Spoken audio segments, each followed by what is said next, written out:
오늘 갑자기 본문과 설교 내용을 바꾸게 되어서 죄송스럽게 생각합니다. 어젯밤에 몇 시간을 씨름을 했는데 설교를 마쳤지만은 제 마음에 감동이 없어서 오늘 이 본문으로 다시 설교를 하게 되었습니다. 지난주에 주보에 미리 말씀의 제목과 내용을 실었는데 사실 그때에도 이 말씀을 드릴 것을 감동을 받았지만은 제가 애써서 무시한 결과를 제가 어제 많이 치루었습니다. 고난주간에 재림 설교를 하는 것이 제게는 맞지 않다고 여겼기 때문에 이것을 거부했고요. 또 하나는 마태복음, 마가복음을 새벽에 강의하면서 이 본문 내용을 자주 다루었기 때문에 또 이 새벽에 이 말씀을 하는 것이 맞지 않다 여겨서 제가 본능적으로 피하려고 했던 것 같습니다. 우리에게 중요한 것은 과거가 아니고 앞으로 닥칠 미래일 것입니다. 왜냐하면 과거는 절대 바꿀 수 없습니다. 과거는 어떠한 노력과 어떠한 사실은 회개를 한다 할지라도 그 현실 자체가 바뀌어지지는 않습니다. 노력도 후회도 안 통합니다. 그래서 우리 그리스도인들에게 정작 중요한 것은 우리의 미래인 줄로 믿습니다. 현대 그리스도인들이 앞으로 닥쳐올 개인과 이 우주적 종말, 미래에 대해서 어느 정도의 믿음을 갖고 있는가? 글로벌 리서치 설문에 의하면 98년에는 예수님의 재림을 믿는 질문에 대해서 교회를 다니는 성도들이 80.7% 정도가 예수님의 재림을 믿는다. 그렇게 발표했어요. 그런데 4년이 지난 2012년에는 예수님의 재림에 대하여 73%가 믿는다고 답변을 했습니다. 자, 여러분, 우리 안에 정말 예수님을 믿는 믿음이 있는가? 그러니까 이론적으로는 73% 답을 했어요. 그러나 저는 그 수치조차도 사실은 지식적으로 믿는 것이지 우리의 삶까지 움직이는 믿음까지로는 턱없이 부족하다고 생각해요. 멀리 갈 것 없습니다. 제 자신부터가 그렇습니다. 예수님이 오신다. 예수님이 다시 이 땅에 오신다. 이 말씀을 성경에 분명히 기록되어 있고 예수님을 믿는 우리들은 다 그 말씀을 들었기 때문에 그것을 다 인정하고 인식합니다. 문제는 들음으로 끝난다는 거예요. 그 말씀을 들었으면 우리는 어떻게 살아야 하는가? 여기까지 연결이 되어야 되는데 대다수의 그리스도인들이 심지어는 설교를 하는 설교자들조차도 이 말씀을 가슴 깊이 통찰하며 그것을 입사시간 품고 살아내기가 쉽지 않다는 것입니다. 또 하나 우리에게 커다란 숙제가 있는데 좀 빗나간 말씀이기도 하지만은 우리 형제 가족 중에 예수님을 안 믿고 있는 사람이 있는데 그들을 향하여 정작 전도하지 않고 있다는 거예요. 저도 그렇잖아요. 어제 어떤 타교인이 기도를 하러 오셔가지고 저하고 이제 한참 이야기를 하게 됐는데 이분 가족 중에 암 말기 환자가 있는 거예요. 근데 평생 우상 숭배했어요. 안 믿어요. 지금도 강팍에 있어요. 근데 정작 자기가 할 수 있는 게 없다는 거예요. 정작. 그 고통을 자기가 짊어지고 있다는 거예요. 그래서 어제도 늦게까지 기도를 하고 가시는 거예요. 그 영혼을 어찌하면 좋겠는가. 여러분, 알미 삶으로 가기까지는 이렇게 많은 시간과 노력들이 필요한지도 몰라요.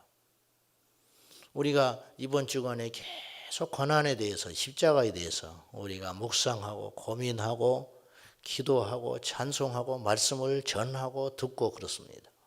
근데 정작 어제도 우리가 옥합에 대해서 옥합을 깨뜨리자 우리 안에 있는 가장 중요한 가치들 우리 주님 앞에 가장 내려놓아야 할 것들 그것들을 깨뜨리자고 우리가 기도하고 결단했지만은 실상 과연 우리가 주님 앞에 무엇을 버렸는가?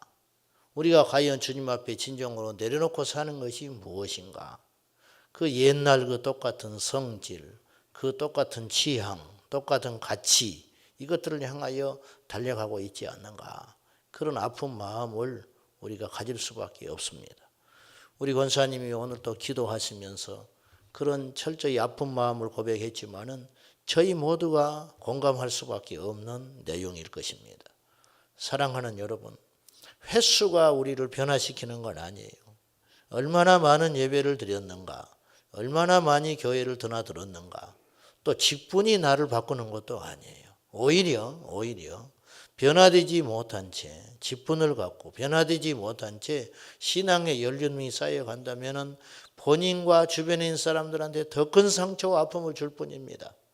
여러분, 이번 고난주간을 우리가 지내면서 철저히 주님 앞에 다시 한번 깨트리고 회개하고 새로워지는 시간을 저와 여러분이 꼭 갖기를 예수님의 이름으로 축복합니다. 우리가 재림에 대해서 잘못된 면역력을 갖게 됐어요. 그래, 재림. 그리고 요새는 인터넷이나 유튜브에 많은 설교들이 오픈되어 있기 때문에 그런 자료를 찾아서 들으려면 하루 24시간 내내 들을 수 있습니다. 재림에 대한 설교만 골라서 들을 수도 있습니다. 재림에 대한 자료를 24시간 보고 공부할 수 있습니다. 책도 부지기수로 널려 있습니다. 근데 여기서 우리가 하나 속을 것은 그런 것들을 보고 들음으로 마치 내가 재림신앙으로 무장되어 있는 것처럼 착각할 수 있다는 것이죠. 이건 그렇지 않습니다. 절대. 과거에 성도들은 재림에 대해서 몰라서 잠을 자고 있었어요. 제가 볼 때는. 과거의 성도들은. 옛날에 60년대, 70년대는 자료가 빈약했기 때문에 그런 설교를 우리가 만약에 내가 다니는 교회에 출석하는 교회에서 그런 설교를 듣지 못한다면은 재림에 대해서 모르는 거예요. 까막눈인 거예요. 그러나 요새는 그렇지 않아요. 정보들이 다 열려 있습니다. 오픈되어 있습니다. 그래서 누군가 그런 말을 들으면 그런 설교를 들으려면 계속 찾아 들을 수 있다 그 말이에요. 꼭 내가 다니는 교회, 내가 출석하는 교회에서 그런 설교를 듣지 않는다 할지라도 우리가 마음만 있으면 열려 있으면 깨어서 그런 설교를 취하여 얼마든지 들을 수 있다는 거예요. 문제는 다시 반복되어 이야기 드리지만은 여기서 잘못된 면역력이 생길 수 있다는 거예요. 그런 것을 자꾸 듣고 취함으로 마치 내가 믿음이 있는 것처럼. 여러분, 부흥회를 많이 열린다고 부흥회가 부흥이 되겠습니까? 어떤 부흥 특별한 집회에 많이 참석한다고 해서 내 믿음이 커지겠습니까? 그건 완전히 별개의 문제라는 것입니다. 기도에 대해서 공부한다고 해서 내가 기도하지 않으면 내가 어찌 기도의 사람이 되겠습니까? 말씀하지만 정작 내가 말씀을 듣고 실천하는 능력이 부족하다면 어찌 내가 말씀의 사람이 되겠습니까? 그건 완전히 다른 차원의 문제라는 것이죠. 오늘 본문의 말씀 예수님의 재림에 대하여 말씀하신 이 내용은 과연 누구에게 하신 말씀인가? 이것이 이 말씀을 여는 중요한 키포인트도 됩니다. 왜냐하면 제자들에게 하신 말씀도 있고 오늘 이 시대를 살아가는 우리를 향하여 주신 말씀이기도 하기 때문에 그래요. 자, 3절을 먼저 한번 보시면은 예수님께서 제자들에게 이 말씀을 하심으로 시작했다는 걸 알 수 있습니다. 3절, 예수께서 감람산에서 성전을 마주 대하여 앉으셨을 때에 베드로와 야고보와 요한과 안드레가 조용히 묻습니다. 어느 때에 이런 일이 일어납니까? 어느 때에 성전이 파괴되겠습니까? 이렇게 묻습니다. 그러면서 시작한 이 말씀은 과연 그 당시에 제자들에게만 하신 말씀일까요? 그렇지 않습니다. 37절에 보시면은 13장 37절에 보시면은 이 말씀을 2016년을 살아가는 우리들에게 하신 말씀이라는 걸 알 수 있습니다. 37절 시작. 깨어 있으라. 내가 너에게 하는 이 말은 모든 사람에게 하는 말이니라 하시니라. 오는 세대 가는 여러 세대 우리를 향하여 모든 사람에게 이 말씀을 하신 것이라. 예수님의 재림에 대해서는 그 당시 소수 앉아 있는 예수님의 마지막 일주일을 지내면서 곁에 와서 묻는 그 제자들에게만 하신 말씀이 아니라 모든 사람에게 해당되는 말씀이라는 거예요. 구체적 징후, 마지막 종말에는 어떤 일이 벌어지는가? 오늘 이 말씀은 마태복음 24장에도 나오고 오늘 마가복음 13장에도 나오고 누가복음 21장에도 나옵니다. 그렇기 때문에 이 말씀은 다 우리가 익히 들었던 내용이지만 요한복음에만 예수님의 이 재림의 말씀이 생략되어 있어요. 그렇지만서도 이 말씀에서 우리가 앞으로 나타날 징후들, 재림의 징후들 중에 극히 우려스러운 것, 그리고 우리가 반드시 예측해야 할 것, 이거 한 가지만 우리가 분명히 짚고 넘어가 보겠습니다. 자, 5절에서 6절입니다. 다시 본문 5절과 6절 시작. 예수께서 이르시되 너희가 사람의 미혹을 받지 않도록 주의하라. 많은 사람이 내 이름으로 와서 이르되 내가 그라하여 많은 사람을 미혹하리라. 극심한 미혹. 심지어는 이적과 기사를 도무지 저건 예수님만이 할 수 있는 일, 저건 참된 신앙인들만 할 수 있는 일이라 여겨질 만한 분명한 말씀과 성경에서 이야기를 하는 거예요. 성경을 가지고 또 아주 좋은 인격 그리고 엄청난 기적들, 저건 분명히 성령의 역사다라고 말할 수밖에 없는 그러한 이적과 기적으로 사람들을 미혹하게 되는 일이 벌어질 것이라는 거예요.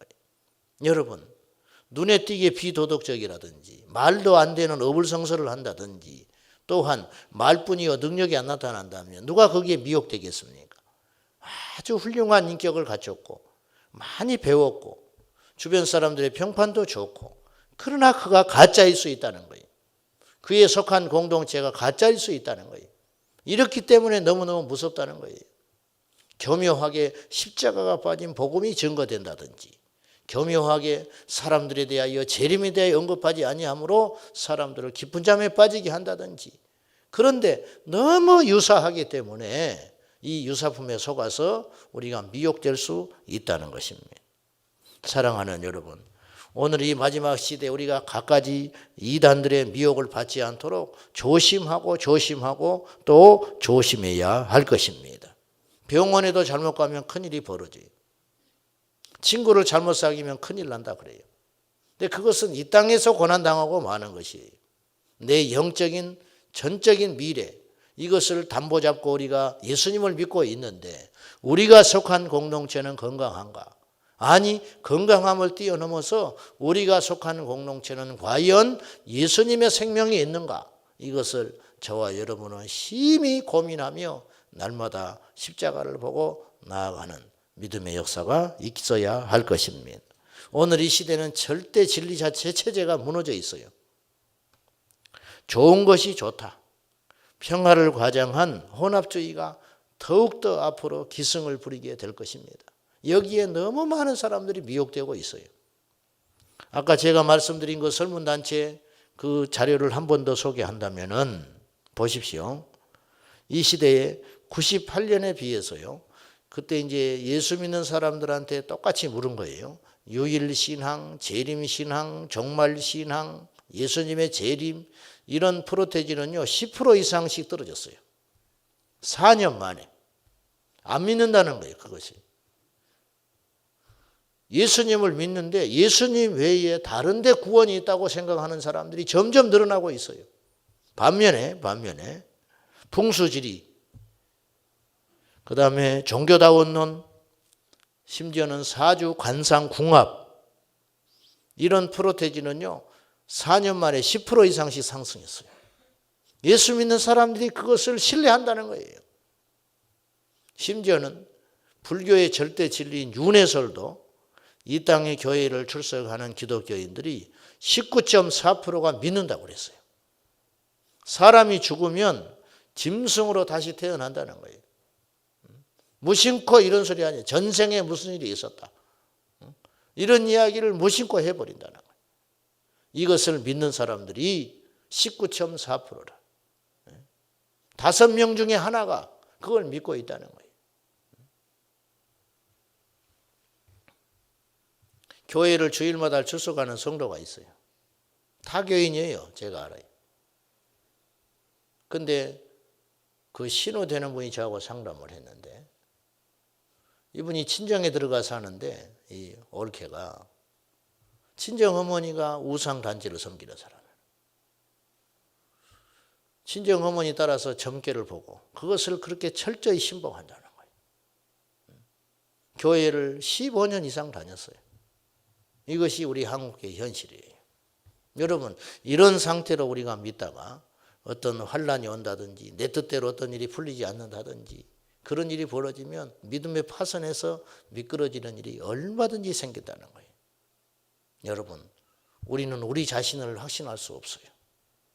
단지 앞으로 닥칠 환란과 시련과 배교의 시대가 극심히 열려질 터인데 우리가 온전한 분별력을 가지고 믿음으로 깨어있기를 기도하는 수밖에 없다는 거예요.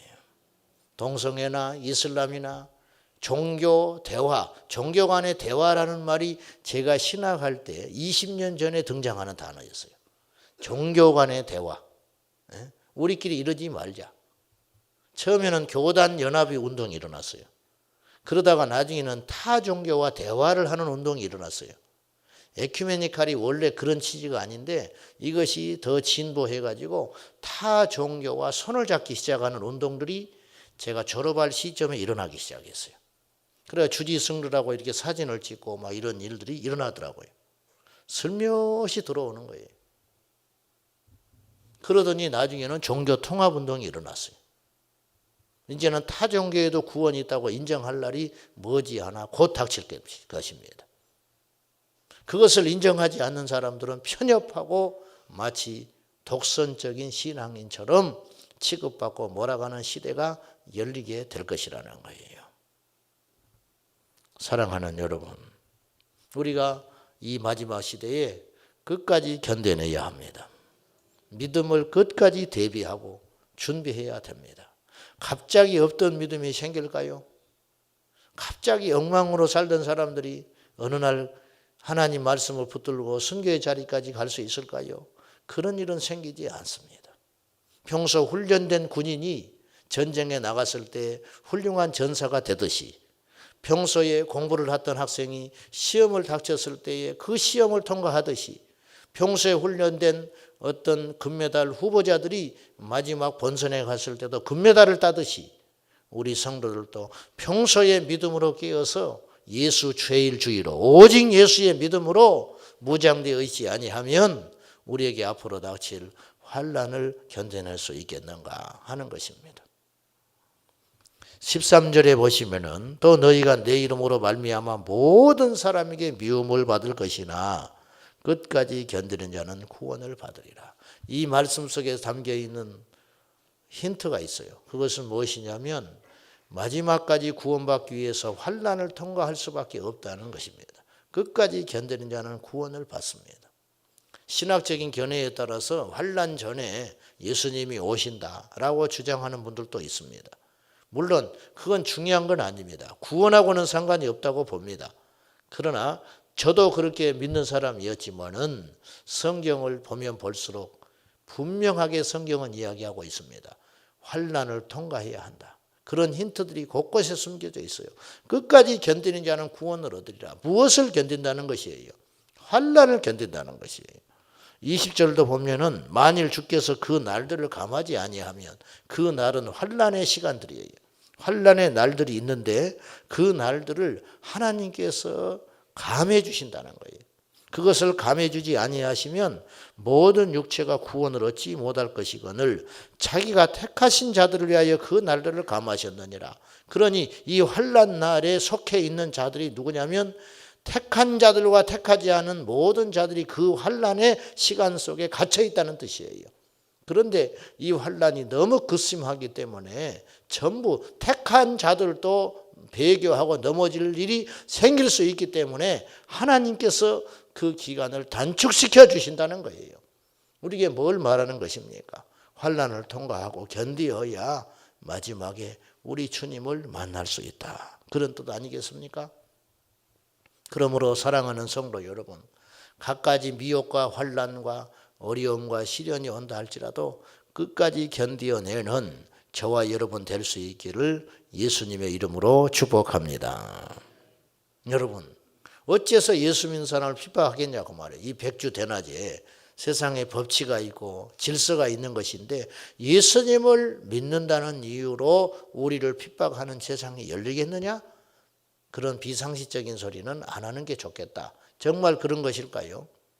지금 이슬람권에서 자행되는 무차별 예수 믿는 사람에 대한 테러는 어떻게 해석하겠습니까?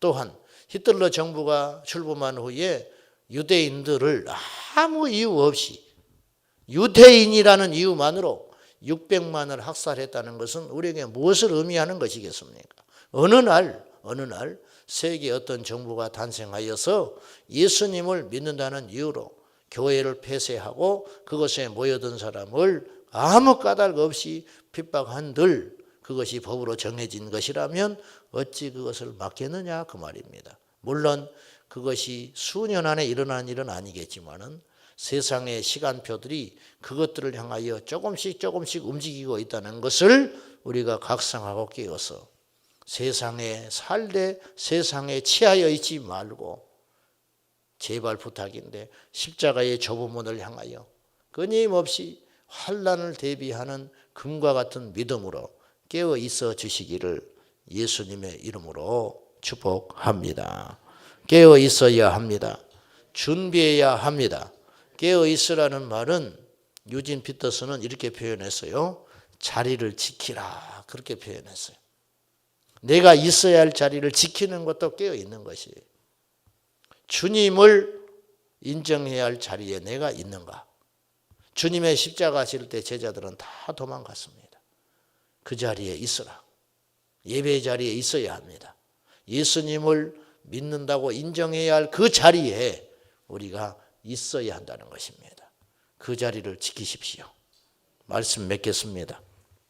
오늘 이 새벽에도 우리가 무디어진 영적 감각을 다시 한번 회복하여서 지나간 과거가 중요한 것이 아니고 우리에게 닥칠 미래가 더 중요하다는 걸 꼭 깨달아서 오늘 이 아침에도 우리가 하나님 앞에 피를 토하는 심정으로 우리의 가족 구원을 위해서 기도하는 아침이 되어야 할 것입니다.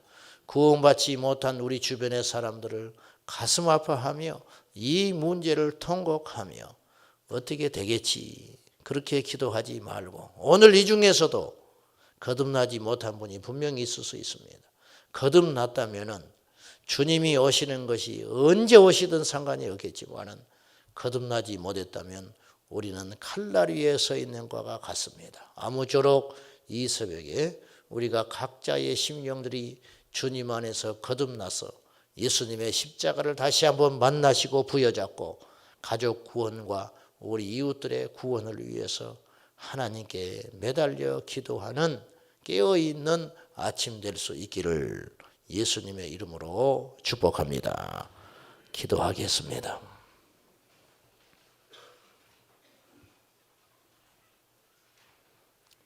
이 시간 기도하실 때 주님, 우리가 세상의 일과 재미와 혹은 세상의 일에 시달려 사느라고 예수님 앞에 깨어있지 못할까 싶습니다.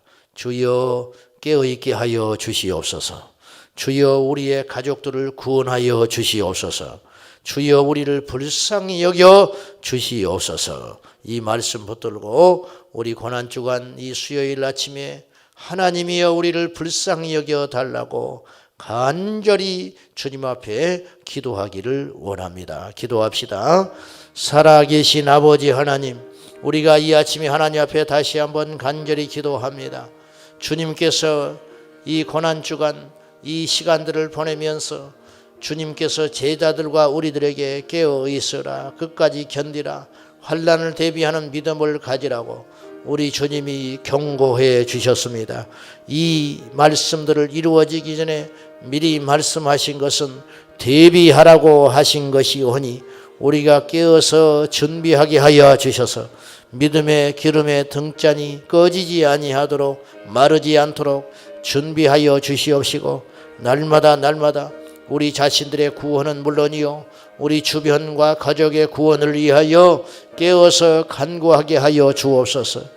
주님, 우리는 우리의 자녀들이 더 열심히 더 세상에서 성실하게 또한 성공하는 사람이 되기를 원하지만은 믿음으로 깨어 있는지에 대해서는 무감각할 때가 많습니다.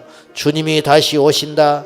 성경은 분명히 기록되어 있건만 우리는 영적인 깊은 잠에 빠져서 아버지 앞에 간절히 구하지도 못하고 있습니다. 주님이여 이 아침에 깨어 있으라. 우리 주님 부활 승천하신 그 주님 우리의 눈으로 목도하듯이 이 세대 가운데 반드시 오실 것이니 이 마지막 종말의 시간에 깨어서 미혹과 혼합의 영에 속지 말게 하여 주시옵시고 날마다 깨어 근신하여 우리 주님 다시 오실 때에 우리 하나님을 영광 중에 배울 수 있도록 저 공중 나팔 울려질 때에 우리 주님 맞이할 수 있도록 인도해 주시옵소서. 아버지 하나님, 가족의 구원을 위하여 기도할 뿐만 아니라 실제적으로 믿음으로 내가 무엇을 해야 하는지 주님 우리에게 가르쳐 주시옵소서. 하나님 아버지, 끝까지 견디라.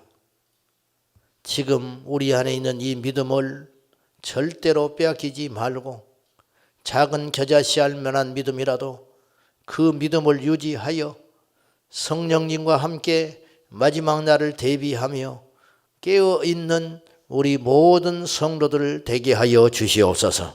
아버지 하나님, 예수님의 재림의 말씀은 결코 지나가는 이야기가 아니라 우리의 시대 속에 반드시 혹은 우리 다음 세대에 반드시 이루어질 역사적 진심을 깨달아서 저희 모두가 깨어있도록 도와주시옵시고 우리의 가족 중에 아직도 깨어있지 못하거나 거듭나지 못하거나 예수님을 믿지 못하는 우리 가족들이 있다면 주님이여 불쌍히 여겨 주시옵시고 먼저 믿게 된 우리들이 무엇을 해야 하는지 이 아침에도 깨닫게 하여 주옵소서. 주여 하늘의 문을 열어주시사 사랑하는 성도들의 간구를 들어주셔서 우리의 가족 고륙 친척 중에 한 영혼도 멸망의 길 걸어가지 아니하도록 생명의 길로 인도해 주시옵소서. 예수님의 이름으로 간절히 기도하옵나이다. 아멘. 주여 주여 주여. 오늘 사회에 보신 김석주 장로님 아드님이 최근에 어떤 일이 있었냐면은 밤길에 집에를 돌아가는데 남녀가 이렇게 투닥투닥 다툼이 일어났어요. 근데 여자애가 살려달라고 막 소리를 지른 거예요. 보통의 경우는 그냥 갑니다. 근데 아드님이 의로운 거예요. 그래서 거기 개입을 했어요. 제가 큰일 났구나. 그래서 그 남자와 이렇게 하는 과정에서 밀치고 땡기고 했겠죠. 그런 과정에서 이제 시비가 생겼습니다. 그래 헤어졌어요. 경찰에서 출동하라고 폭행으로 억울하게 당한 거예요. 때렸다 이거예요. 알고 보니까 두 남녀가 연인 관계였어요. 연인 관계였는데 그때는 고맙다 어떻게 했는데 그 다음날 사이에 마음이 확 변한 거예요. 여자아이가.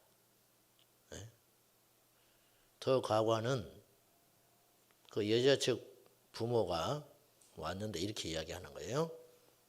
우리 딸아이는 예수를 믿기 때문에 거짓말할 리가 없다는 거예요. 근데 거짓말을 했어요. 장로님 아들이 분을 못 사겨가지고 그날 그 일을 당하고 집에를 오지 않고 찜질방에서 분을 사귀고 있는 거예요. 우리 장로님이 이제 그런 말을 들었을 때 우리도 그런 일을 닥쳤을 때 그래 예수 믿는 사람인데 거짓말 하겠어? 이렇게 딱 생각이 들어야 되는데 그런 생각이 들지 않고 신뢰가 가지 않는 것은 이 시대에 우리 그리스도인들이 쌓아놓은 인과응보의 대가다 그 말이에요. 옛날에는 종로에 전차가 다녔답니다. 전차. 6.25 동란 전에 8.15 해방쯤에 전차를 다녔는데 전차를 탈 때 요금을 안 낸 것처럼 들킨 사람이 있었어요. 그래서 왜 요금을 안 내느냐? 그랬을 때 그 사람 이 한마디를 했어요. 나는 예수님을 믿는 사람이요. 아무 소리 못했다는 거예요. 예수 믿는 사람이 거짓말 하겠냐? 그 당시 사회적 분위기가 그랬다는 거예요. 요새 여러분들이 무슨 일 하다가 오해를 받을 때 나 예수 믿는 제자광성교회 성도요. 그랬을 때 그것이 KS가 될까요? 보장 못합니다. 똑같다라고 하는 인식을 뛰어넘어서 오늘날은 더 나쁘다. 예수 믿는 사람은 더 지능적이다. 이런 인식들이 우리 이 세상에 팽배해 있다는 거예요. 여러분, 그럴 만한 사람이 그런 짓을 하면 이상할 게 없습니다. 그런데 그래서는 안 되는 대상이 그렇게 하면 이건 시끄러워집니다. 세상은 교회를 향하여 깨끗하라고 요구하는 거예요. 그러나 교회가 강도의 소굴이 되었다. 예수님 당시에도 마찬가지라는 겁니다. 타락하면 안 되는 대상이 있습니다. 자, 부모가 자식을 죽이면 안 됩니다. 길 가다가 폭력배들이 패싸움 하는 것은 이상할 일이 아닙니다. 사람이 아니니까. 그러나 멀쩡한 사회적인 지위를 가진 사람들이 자식을 학대하면 이것은 안 되는 일입니다. 세상에 타락에서 대만한 기관은 하나도 없겠지요. 그러나 특별히 교회는 타락하면 안 된다는 거예요. 그런데 예수님 당시에 성전이 타락했어요. 오늘 이 본문은 우리가 잘 아는 내용이게 되겠습니다. 원래 하나님께서 성전을 세울 때 당신의 계획이 있으셨습니다. 오늘 17절을 보십시오. 우리 하나님이 성전을 세울 때 요구하는 상이 있었다는 거예요. 17절 시작. 이에 가르쳐 이르시되 기록된 바 내 집은 만민이 기도하는 집이라 칭함을 받으리라고 하지 아니하였느냐. 너희는 강도의 소굴을 만들었도다 하시매. 만민, 세상의 모든 사람이 와서 기도하는 집이 교회입니다. 그러나 현실은 정반대인 강도의 소굴이 되어 있었다. 그런 말입니다. 왜 강도의 소굴이 되었을까? 첫째, 당시의 성전은 하나님의 영광이 떠났습니다. 두 번째, 당시의 성전은 하나님에 대한 경외함이 없어졌습니다. 세 번째, 당시 성전의 제사는 인본주의와 기복주의로 변질되었습니다. 장사치들의 소굴이 되었다. 이 말씀을 액면 그대로 예를 들면 그러니까 교회에서 바자회 하면 안 돼. 그런 뜻으로 단편적으로 듣지 마십시오. 여전도에서 물건 팔면 안 돼. 성경에 장사하지 말라 했잖아. 그 정도 차원이 아니에요. 이것은. 그걸 말하는 게 아니에요. 선교비를 모으기 위해서 바자회를 하고 여전도에서 사업을 하는 것이 왜 악한 일이겠습니까? 그걸 뭐라 하는 게 아니에요. 오늘 주님이 말하는 것은 근본적으로 돈을 착취하고 왜 이런 일이 있었을까요? 성전에서 돈 바꾸는 자들이 있고 장사하는 사람들이 왜 생겨났는지 배경은 아실 겁니다. 사람들이 예루살렘 성전에 와서 제물을 바치고 성전세를 내야 했는데 문제는 멀리 디아스포라, 멀리 떨어진 유대인들이 짐승을 끌고 여러분 한번 생각해 보세요. 교통수단이 발전하지 않은 그때에 지방에 있는 사람이 서울에 와서 성전에 와서 제물을 끌고 와서 제사를 드려야 한다고 생각해 봐요. 그럴 수는 있어요. 문제는 데려오다가 제물이 상처가 나고 파리해질 거 아닙니까? 몇 날 며칠을 끌고 오니까. 그러면은 거기서 적합하지 않다. 이 불합격시켜 버리는 거예요. 왜냐? 하나님께 드리는 제물은 흠이 없어야 되거든요. 근데 이거 끌고 오니까 흠이 생기는 거예요. 털도 빠지고 지치고 그럴 거 아닙니까? 그러면 부적합 판정을 내려버리면 이게 곤란한 일이 생기는 거예요. 그래서 사람들이 깨를 내기 시작했어요. 성전 근처에 당연히 장사치들이 모여들기 시작했겠지요. 문제는 그것들이 비싸지기 시작했다는 거예요. 밖에 나가서 10,000원짜리가 성전 안에서는 10만 원을 줘도 꼼짝없이 사게 됐는데 나중에는 편리에 의해서 생긴 것이 나중에는 어떤 일이 벌어졌느냐. 거기서만 파는 것을 재물로 받기 시작한 거예요. 이제는 밖에서 통용되는 재물은 아예 받지 않아 버리는 거예요.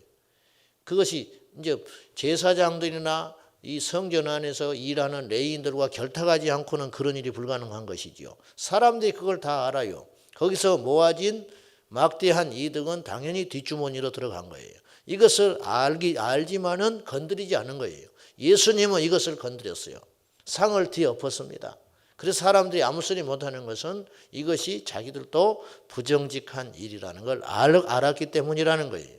여러분, 하나님이 살아 계시고 우리가요 멀리 갈 것 없어요. 지금 성전이 타락했다는 말은 무슨 말이냐면 건물이 타락했다는 뜻이 아닙니다. 건물이 더럽다는 뜻이 아니에요. 성전에 드나드는 저와 여러분, 지금 세상 사람들은 목사와 성도들을 더 이상 믿지 않습니다. 목사와 성도들을 향하여 좀 더 깨끗이 살라고 요구하는 거예요. 더 요구하지도 않아요. 중간만 가라는 거예요. 중간. 해도 너무 하지 않느냐. 너무 돈 밝히지 않느냐. 너무 부정부패하지 않느냐. 너무 세상에 양심을 버리고 살지 않느냐. 이 부분에 대하여 우리를 무섭게 쳐다보고 있는 실정이 됐다는 거예요. 여러분, 기본만 지켜도 세상은 전도가 돼요. 기본 양심만 지켜도 세상은 우리를 향하여 오게 되어 있습니다. 근데 기본도 안 되는 거예요. 기본이 안 되는 거예요. 하나님을 두려워하고 하나님이 계시다고만 믿었다고 해도 성전에서 그렇게 하지는 않아요. 오늘 우리가 마찬가지입니다. 오늘 우리가 대단한 북한에 가서 선교하고 이슬람권에 가서 선교하라 그거 요구하지 않아요. 기본만 지키잖아. 기본. 아멘입니까? 우리 성도님들은 기본만 지키고 가자 그 말이에요. 기본. 떨어진 휴지부터 여러분이 떠난 자리가 아름다워야 됩니다. 기도하는 거 좋아요. 기도 실컷 하고 닦아놓은 휴지 던져놓고 가버립니다. 누가 치우겠습니까? 우리 교회 관리인이 없잖아요. 그건 누군가 치우게 되어 있어요. 여러분, 치우는 사람이 있고 어지러운 사람이 있고 이게 교회가 되겠습니까? 안 되는 것이라. 불 켜는 사람이 있고 끄고 다니는 사람이 있고 이랬어야 되겠습니까? 안 되는 것이지요. 작은 것을 우리가 지켜나갈 때 우리 자녀들이 그걸 배우고 성전 안에서 엄격함을 배우고 질서를 배우고 도덕을 배워서 그 힘을 바탕으로 세상을 나가 빛과 소금의 역할을 감당하게 되는 것 아니겠습니까? 여러분, 이런 말 있죠. 로마는 하루아침에 이루어지지 않았다. 거꾸로 하루아침에 로마는 타락하지도 않았어요. 조금씩 표도 안 내게 조금씩 하나씩 타협하고 세상의 것들을 손잡다 보니까 로마가 무너지는 거예요. 여러분, 로마의 도덕과 법률과 제도 장치가 잘못되고 썩었으면 그렇게 강대국이 안 되는 거예요. 대단했던 나라가 서서히 무너지기 시작하는 거예요. 우리 한국교회도 마찬가지입니다. 우리 믿음의 선조들이 그렇게 정직하게 말씀대로 살려고 몸부림쳤던 그것들. 옛날에는 시골에는 다 아니까, 얼굴을 아니까 그 교회 목사님 그러면은 안 믿는 사람들도 안 믿는 젊은이들도 목사님이 저기 오신다 그러면 떠들지 않았습니다. 나는 교회를 안 다니지만은 저 목사님 앞에서는 함부로 처신하면 안 된다 그 말이요. 이런 권위와 두려움이 있었어요. 옛날 목사님들 되게 가난하셨습니다. 되게 가난하셨어요. 옛날 목사님들 많이 배우시지 못했습니다. 많이 배우고 똑똑하고 잘난 사람 목회 뭐하러 합니까? 옛날에 그 길이 죽음의 길이고 십자가의 길이고 가난의 길이고 배고픔의 길인데 어떻게 우리 학교 다닐 때 우리 동기 목사 중에 자기 아버지가 목사인 사람이 있었어요. 지긋지긋하대. 어릴 때 자기는 좋은 쌀을 먹어본 적이 없대. 옛날엔 성미 걷어줬거든요. 교인들이. 그러니까 쌀이 그냥 뒤죽박죽 돼버리는 거예요. 쌀이 이 종류 저 종류 섞여가지고 밥을 해놓으면 제맛이 안 나는 거라. 친구 하나는 계란을 지금까지도 안 먹어요. 왜 안 먹냐? 이 친구 아버님은 나환자촌에서 목회했어요. 나환자들이 닭을 키우거든요. 맨날 헌금으로 계란 하는 거예요. 계란. 그거 아주 질리게 먹어가지고 지금도 계란을 쳐다보기도 싫다는 거예요. 그렇게 신실하게 그러면서도 거기서 자기의 전부를 바쳐서 목회했습니다. 물질도 없었고 배움도 없었고 학위도 없었고 그러나 그 한마디 한마디가 힘이 있어요.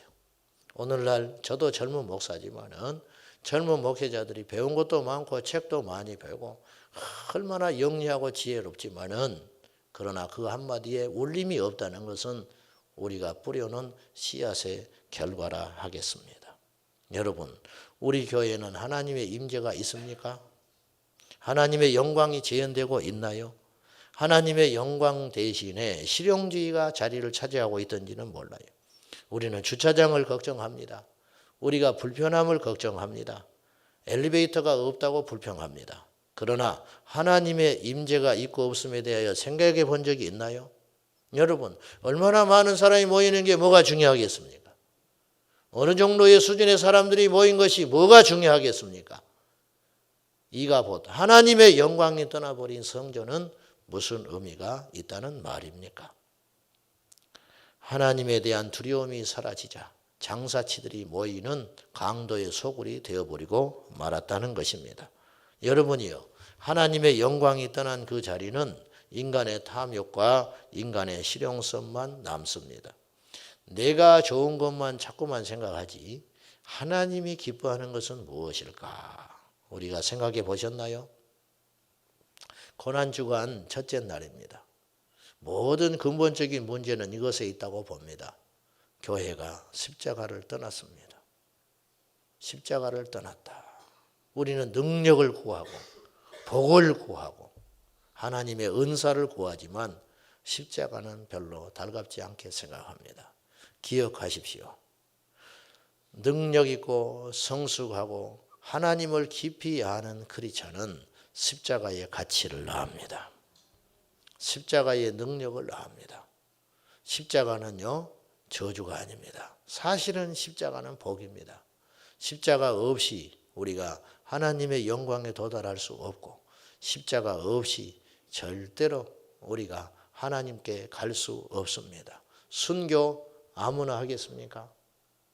믿음으로 한평생 파른 십자가의 좁은 문을 걸어가는 거 함부로 하겠습니까? 하나님의 은혜입니다. 여러분이요, 가난한 것을 부끄러워하지 말고요, 그리스도인답지 못한 걸 부끄럽게 생각해야 돼요. 교회에 뭐가 없는 것으로 불편함으로 부끄러워하지 말고, 어떤 바보는 큰 교회 다니는 걸 자랑하는 사람도 있어. 어떤 바보는 자기 교회 목사님이 박사라고 자랑하고 다녀. 묻고 싶어요. 하나님의 영광은 자랑해 받는가? 십자가는 자랑해 받는가? 우리가 뭔가 크게 잘못 생각하고 있다는 거예요. 저와 여러분은 십자가로 돌아가야 합니다. 저도 무섭습니다. 저도 많이 망가졌습니다.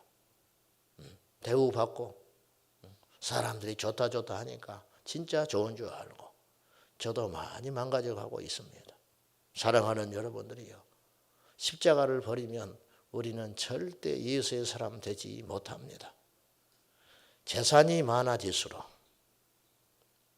여러분 자식이 잘 될수록, 세상에서 인정받을수록 여러분이 칼날 위에 서 있다는 걸 아셔야 됩니다. 그것이 복처럼 보이나요? 그것이 복처럼 보이세요? 세상에서 떵떵거리고 행세하는 사람들이 정말 주님 앞에 가서도 칭찬받을 것 같습니까? 그렇지 않습니다. 누차 이야기하지만 우리 인생의 승부처는, 우리 그리스도인들은 이 땅에서 어떤 걸 판단받자고 모인 사람들이 아니에요. 하나님 앞에 섰을 때. 한번 따라합시다. 기본을 지킵시다. 성도의 기본은 십자가예요. 성도의 기본은 십자가. 항상 이번 한 주간에도 좀 연습을 해보세요. 십자가를 지는 사람은 어떤 사람인가? 십자가를 지는 사람은 남을 배려합니다. 십자가를 지는 사람은 나의 이기심을 버릴 수 있습니다. 십자가를 지는 사람은 나 하나를 생각하지 않아요. 내가 이렇게 했을 때 이 사람이 불편하지 않을까? 내가 이렇게 말했을 때 이 사람이 힘들어하지 않을까? 내가 이렇게 처세했을 때 다른 사람들이 나를 욕하지 않을까? 그것이 그리스도인이에요. 근데 그걸 버렸어요. 뻔뻔합니다. 죄 짓고도 뻔뻔해요. 왜? 하나님이 용서하셨대. 하나님은 용서할지 모르지만 세상은 용서하지 않아요. 진정한 회개는 하나님 앞에 회개의 기도를 드릴 것만 아니라 그 버릇을 버리고 사람들 앞에서도 사과하는 것이 진짜 회개입니다. 여러분이요, 우리 모두 십자가의 영광을 되찾아야 하겠습니다. 십자가의 가치를 아는 자가 마지막 주님 앞에 웃게 될 것입니다. 교회의 가치는 행복이나 풍족함이나 거대함이 아닙니다. 교회의 가치는 십자가에 있습니다. 십자가를 자랑하십시오. 십자가를 전하십시오. 십자가를 사랑하십시오. 십자가를 붙들고 사는 사람은 넘어져도 일어납니다. 십자가가 심장에 있는 사람은 타락해도 다시 돌아와요. 십자가가 그 심장에 있는 사람은 교만했다가도 다시 제자리로 돌아옵니다. 왜? 그것이 십자가의 능력이에요. 십자가를 통과한 사람은 그렇게 못 살아요. 왜? 우리 예수님이 함께하는 사람이기 때문에 그렇습니다. 중세 교회는 세계 교회 역사 가운데 가장 화려하고 가장 부유하고 가장 힘을 가졌지만은 가장 냄새나는 때였고 가장 많은 사람을 지옥에 보낸 때였습니다.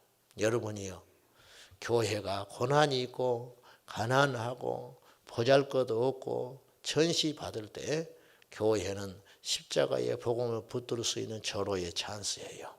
오늘날은 너무 비대해졌어요. 너무 부유해졌습니다.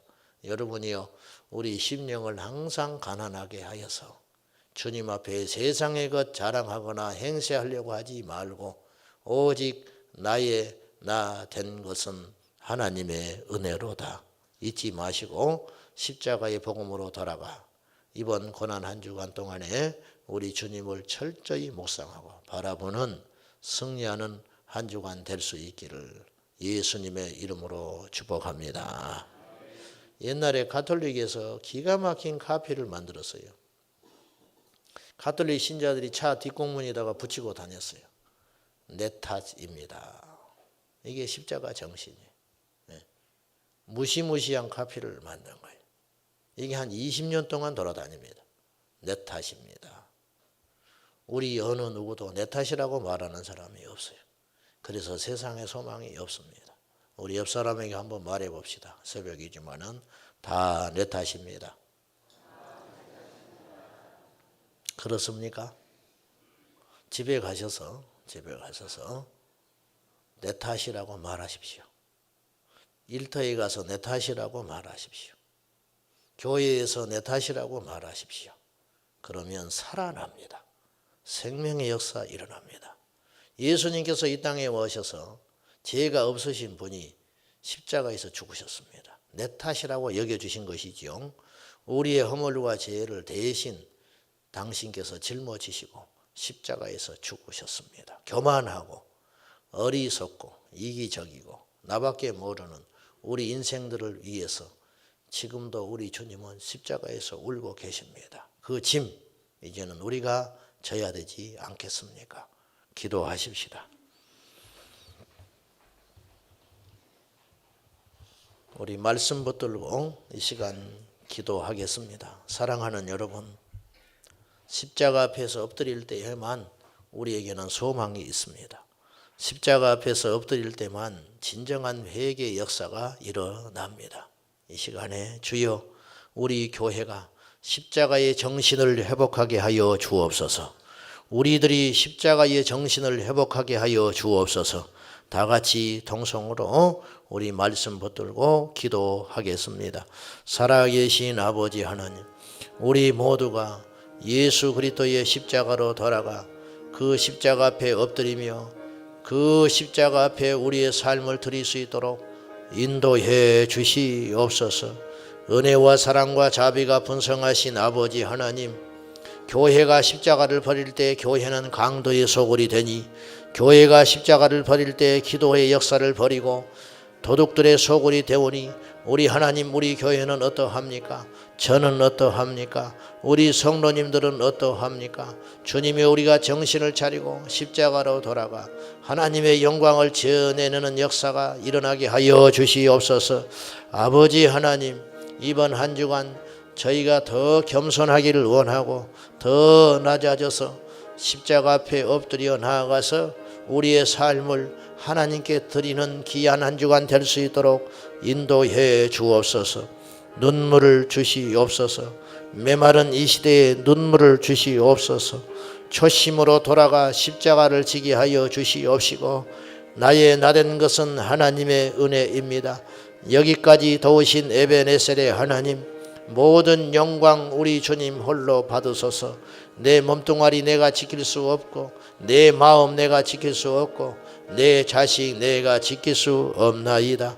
삼가 조심하여 십자가에서 날마다 죽는 자가 되어서 하나님께 영광을 돌리게 하여 주시옵소서. 전능하신 아버지, 우리 교회에서부터 진정한 회개 정신이 일어나서 일산과 고양시와 이 민족을 뒤덮을 수 있도록 부흥의 불씨를 주셔서 회개와 진정한 개혁의 역사가 우리 교회를 통하여 일어나도록 우리 하나님 도와주시옵소서. 하나님 아버지, 주님 앞에는 의로운 인생이 아무도 없습니다. 이 종도 죄인이요, 오늘 이 새벽에 하나님께 경건히 무릎 꿇는 우리 성도들도 죄인이로소이다. 주여, 십자가가 빠져버린 교회는 더 이상 교회일 수 없고 강도의 소굴이 될 수밖에 없으니 주여, 간절히 비옵나니 함께 머리 숙여 기도하는 우리 모두가 더 물질에 깨끗하게 하여 주시고 언어 행실에 겸손하게 하여 주시고 우리 행동이 진실되게 하여 주셔서 추락해버린 한국교회 목회자와 성도들의 삶이 다시 한번 십자가의 정신으로 돌아갈 수 있도록 인도해 주옵소서. 주여, 죄인된 우리를 부르사 정케해 가시는 하나님 아버지, 성령의 역사로 이 아침에 우리 심령에 임하여 주셔서 회개가 일어나게 하여 주시옵시고 겸손함의 역사가 일어나게 하여 주셔서 주여, 내 탓이로소이다 가슴을 치는 아침 되게 하여 주옵소서. 십자가에 죽으신 주님을 날마다 묵상하며 걸음 하나하나도 삼가 조심하여 주님과 역사 앞에 부끄럽지 않는 우리 모두 되게 하여 주옵소서. 예수님의 이름으로 간절히 기도하옵나이다. 아멘. 주여, 주여, 주여. 사랑하는 여러분, 마귀는 존재합니까? 근데 왜 싸우지 않습니까? 모순이죠. 돌아가신 옥하는 목사님은 생전에 설교의 제목을 이런 말을 하셨어요. 사단의 존재를 의식하는 신앙생활. 저는 그 제목이 다 말해준다고 생각해요. 이 시대에 아이러니가 있는데 예수 믿는 사람들이 마귀의 존재를 인정하면서도 안 싸운다는 거예요. 그건 인정하지 않는 것과 똑같습니다. 인정하지 않고 살아요. 마귀에 대한 지식이 왜곡되어 있습니다. 심각하게 왜곡되어 있고 도무지 싸우려고 하지 않습니다. 제일 무서운 게 뭔지 아십니까? 적인데 적으로 인정하지 않는 겁니다. 우리 지금 젊은 우리 세대들이요, 북침이라고 생각하는 사람이 20%가 넘는다잖아요. 우리가 6.25를 일으켰다는 거예요. 우리가. 그럼 왜 며칠 만에 다 서울이 다 정복당합니까? 우리가 철저히 준비해서 밀고 올라갔으면. 상식 밖의 이야기를 하고 있는 것이죠. 마찬가지예요. 예수 믿는 사람들이 마귀와 도무지 대항하지 않습니다. 이게 대단히 심각한 문제라 생각합니다. 마귀는 사탄의 또 다른 이름입니다. 같은 존재입니다. 성경에 의하면 마귀나 사단이나 예뱀이나 같은 존재입니다. 이름만 달리 가지고 활동할 뿐이다. 최초의 성경의 사단은 창세기 3장에 나옵니다. 에덴 동산에 침범하여 하나님의 걸작품인 인간을 공격하여 파괴해버렸습니다. 그러나 사실은 사단의 출생은 그전보다 더 오래전의 일입니다. 이사야 14장 12절에 보면은 우리가 가진 성경에는 누시퍼라는 말이 등장하지 않지만은 원어에는 그리고 다른 번역의 성경은 그 계명성이라는 표현이 아침에 빛나는 새벽별이라는 뜻인데 이것이 루시퍼입니다. 루시퍼. 너 아침의 아들 계명성아 어찌하여 열국에 지켰느냐. 어째서 이 땅에 쫓겨났냐 그 말이에요. 그것은 내가 뭇별 위에 올라 하나님과 대항하리라. 하나님과 비기리라. 근데 자만심을 가지고 하나님의 자리를 찬탈하려고 하는 순간 그는 타락하여 마귀가 됐다는 거예요. 이게 마귀의 출생이에요. 마귀의 출생. 그러니까 변질된 존재가 마귀입니다. 원래 하나님 앞에 찬양의 천사를 맡은 존재였는데 그가 변질되고 타락하여 자생적으로 탄생한 게 마귀입니다. 하나님은 마귀를 만든 적이 없습니다. 악은 하나님이 창조하신 게 아닙니다. 변질된 겁니다. 변질. 어찌됐든 사단이 이제 탄생하게 된 겁니다. 그리고 그 사단은 인간 창조 후에 에덴 동산을 침범하게 된 겁니다. 성경은 창세기 3장부터 요한계시록 20장까지 사단의 결론까지 계속 직간접적으로 계속 마귀는 뗄래야 뗄 수 없이 인간사의 관계 속에서 역사하고 함께 해왔습니다. 지금 이 시간도 마찬가지입니다. 요한계시록 20장 10절은 마귀의 마지막이 거론되어 있는데 이 천년왕국 후에 곡과 마곡 최후의 전쟁이 있습니다. 이 전쟁 후에 하나님께서 전 인류를 믿는 자나 믿지 않는 자나 전부 부활시켜서 흰 보좌에서 심판하십니다. 이걸 백보자 심판이라 하는데 흰 보좌 위에서 어린 양 예수께서 심판하시기 직전 인류를 전부 심판하시기 직전 마귀에게 마지막 판결을 내립니다. 그 마귀의 판결이 요한계시록 20장 10절에 이렇게 기록되어 있습니다. 그들을 미혹하는 마귀가 불과 유황불에 던져지리니 거기는 그 짐승과 거짓 선지자도 있어 세세토록 밤낮 괴로움을 받으리라. 이게 마지막 마귀의 결론입니다. 예수님은 마귀를 어떻게 생각하셨을까?